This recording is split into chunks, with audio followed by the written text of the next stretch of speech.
Bonjour à tous, un journal consacré majoritairement aux élections régionales et aux résultats dans le département de l'Allier.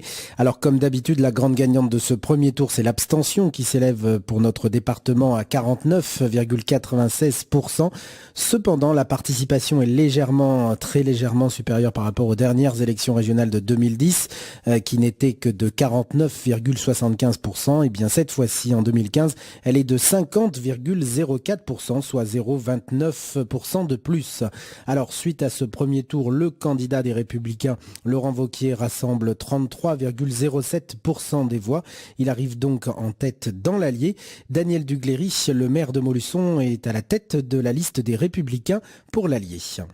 Nous sommes largement en tête et pour ce qui concerne le département de l'Allier, nous réalisons un score extrêmement important. Ceci traduit d'ailleurs l'échec total de la politique socialiste et en même temps aussi le ras-le-bol de nos concitoyens. Nous avons déjà l'unité dans nos rangs. Notre programme est prêt, nos alliances, elles n'ont pas à être renouvelées, alors que quand on voit des gens qui ne sont d'accord sur rien, se rassembler au lendemain d'une élection, au motif qu'il faut constituer une liste commune si on veut exister, ça perd, je crois, beaucoup de crédibilité aux yeux de nos concitoyens. Alors bien sûr, comme partout en France, le Front National réalise des scores historiques. Pour ces élections, la tête de liste régionale, c'est Christophe Boudot. Et dans l'Allier, pour le FN, c'est Thibaut Monnier. Il a rassemblé hier soir 24,64% des voix sur l'Allier. Nous sommes fort satisfaits de ce résultat qui finalement prouve l'attachement des valeurs nationales de nos compatriotes. C'est une vraie rupture historique dans l'approche des régionales et nous sommes évidemment extrêmement heureux dans l'Allier de ce score qui, j'espère et j'en suis sûr, sera transformé au deuxième tour et pourra nous permettre de représenter dignement le département au sein de cette grande région. Alors on verra les résultats de second tour. Effectivement, si Christophe Boudot remporte la région, on aura tous les leviers de l'exécutif pour changer les choses. Si nous sommes seconds, nous aurons effectivement des leviers d'opposition. Maintenant, je crois qu'on a parlé du programme depuis quelques mois de campagne. Donc je vous donne rendez-vous au deuxième tour pour vous détailler nos futures opérations pour redynamiser les secteurs oubliés comme l'Allier.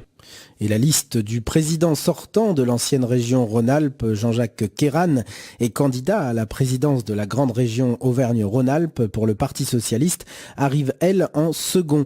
Alors Marie-Jo Chassin est la vice-présidente de la région Auvergne et candidate sur la liste PS pour l'Allier. Cette liste PS qui a rassemblé hier soir 21% des suffrages. Marie-Jo Chassin. Effectivement, on voit que dans les grandes villes, les trois grands pôles, la droite est devant, mais il y a aussi des villes qui résistent, des villes comme Yzeure où Jean-Jacques Kéran est devant. Et c'est vrai qu'on a plein d'espoir parce qu'on se dit que globalement sur la région Auvergne-Rhône-Alpes, Jean-Jacques Kéran fait entre 25 et 26%. Et avec le rassemblement de toutes les forces de gauche qui vont s'unir pour le deuxième tour, nous avons toutes nos chances. Je pense que là, la situation est grave et qu'il va falloir se rassembler. Tout le monde va se retrouver autour de la table pour pouvoir faire justement ce rassemblage de toutes les forces contre la droite extrême et l'extrême droite. Et le front de gauche résiste bien, c'est historique dans l'Allier, avec 9,91% des voix. Une femme est à la tête de cette liste au niveau de la grande région. Il s'agit de Cécile Kuckerman. Et dans l'Allier, c'est Yannick Monet qui l'a représenté. Sylvain Bourdier était aussi sur la liste.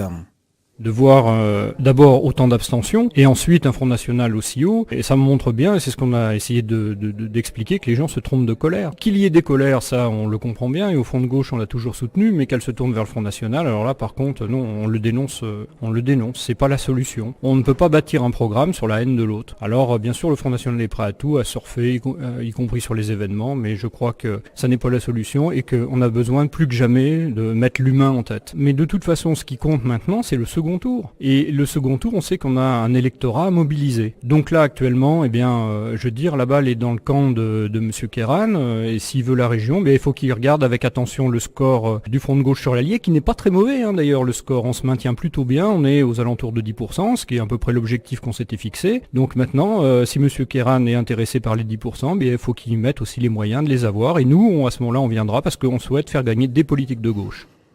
Et les autres résultats pour notre département de l'Allier, les écologistes avec Jean-Charles Colas regroupent 4,31% des voix. Gerbert Rambaud, le candidat de Debout la France, 2,69%. Chantal Gomez de Lutte ouvrière, 1,80%. Éric Lafont, qui était le candidat de 100% citoyen, 0,93%.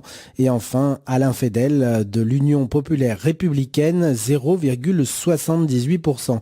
Alors plus de détails, de résultats pour les grandes villes de notre département, vous les retrouvez sur notre page Facebook RCF Allier.